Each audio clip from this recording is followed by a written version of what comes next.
How we doing, family? How we doing today? DBZ Nation family.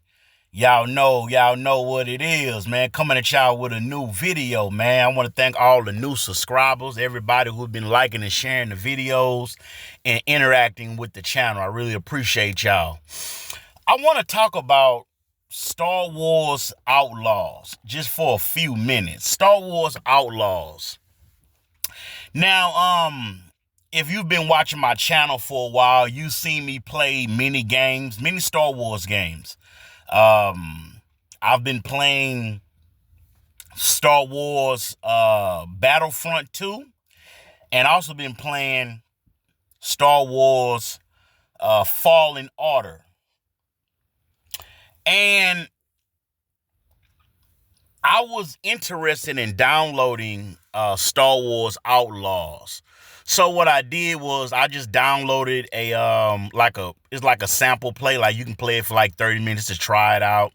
And I'm going to give you my honest opinion of what I thought about the game and some other reviews that I've been seeing online about Star Wars Outlaws. And I have a good friend who's into Star Wars video games and stuff like that. And he was sharing this opinion with me. So I thought I'd give you our honest review of Star Wars Outlaws. Now, off top, you notice it's a female character. She's riding this space motorcycle. And I noticed in the game, she only can drive that one motorcycle. So when you interact with other, I guess you can call them foes or other criminals in the video game, when they riding they space riders or they riding their Star Wars vehicles, you're not allowed to drive their vehicles. You're only permitted to have one vehicle, and that's that one little motorcycle that y'all just saw. Now, off top, the graphics on Star Wars Outlaws is beautiful. The graphics are beautiful. Has a real nice feel to it. But something I noticed playing Star Wars Outlaws, she doesn't have many weapons. She has one blaster that's not interchangeable.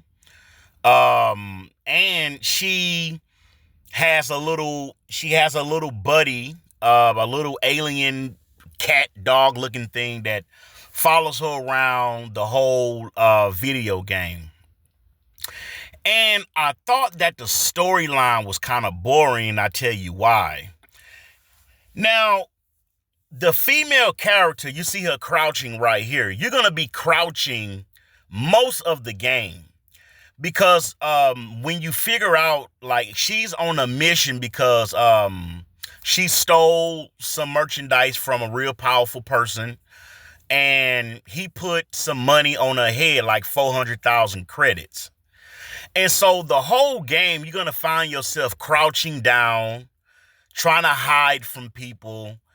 And I didn't understand why Star Wars Outlaws made the game like this. Now, when you interact with somebody like a soldier, she's able to punch him with just 2 blows.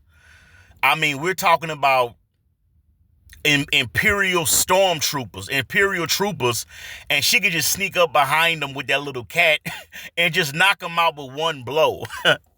Now, I understand that we are in a woke civilization, and I would consider this game woke, and I tell you why. Because the female character that the story forms around, she is supposed to be like this elite person. She's supposed to be like this elite thief.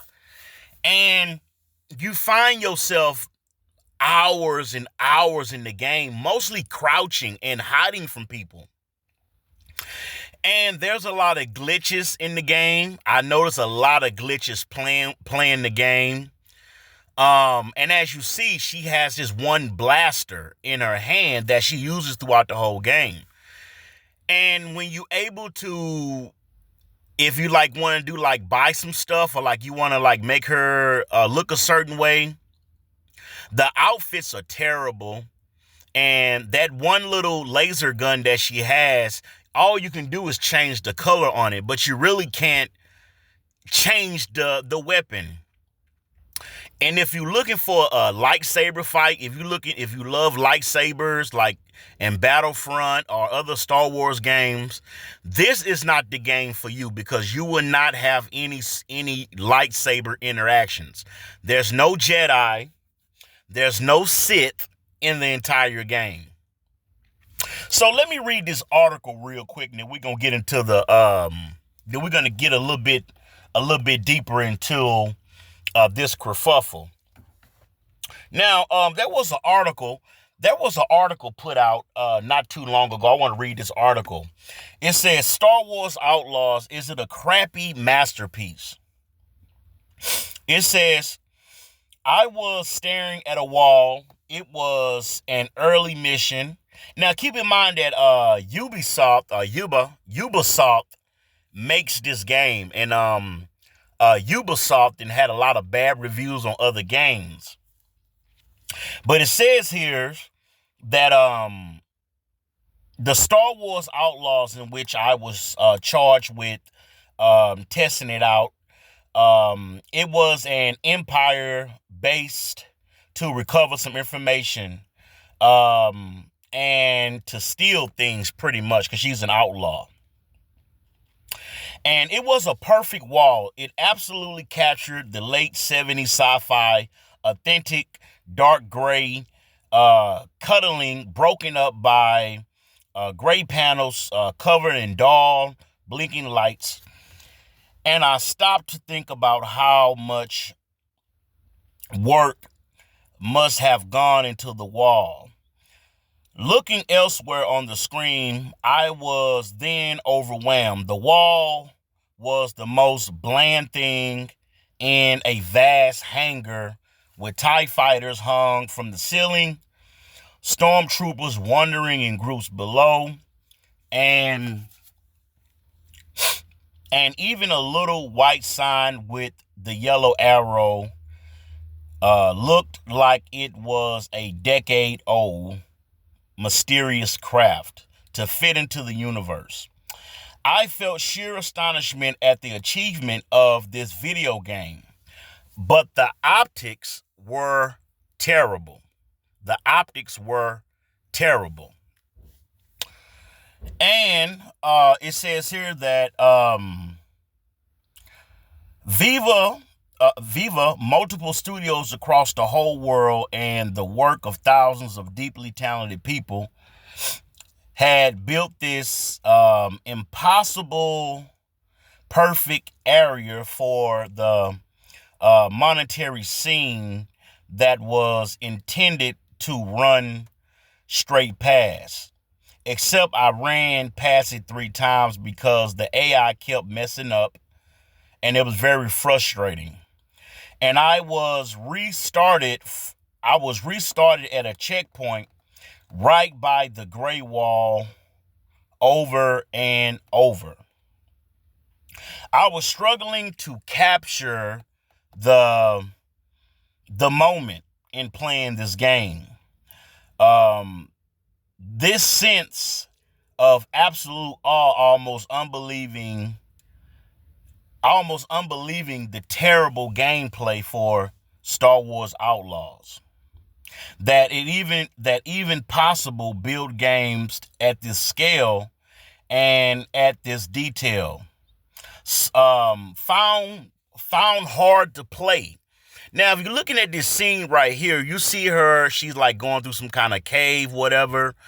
You're going to find yourself playing this game hours and hours, of really just walking around and just looking at new worlds. Now, you're able, once you get a little bit deeper in the game, you're able to go to 4 other planets. And it's more of a It's an adventure game, but it's more of, you ever played Final Fantasy or you ever played Zelda, and you just really just looking around for trinkets. There's really not a whole lot of action in the gameplay. And slapped hard around by the face and bewildering bad decisions that those who created this game made. To be excited about a beautiful game is far from the truth.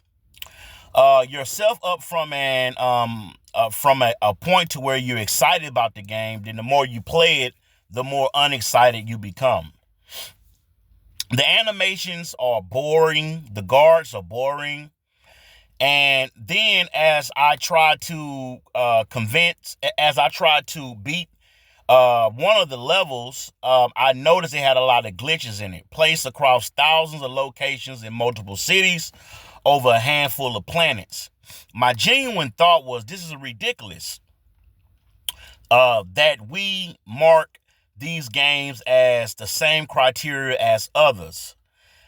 How can someone look at this game and be happy? Now, when the game came out a few months ago, they had it for $70. And if you wanted the premium pack, it was like $120 for those who wanted the game early. And when you go and look at the reviews from 1 to 5 stars, the game has only 1 star with mostly negative reviews on it.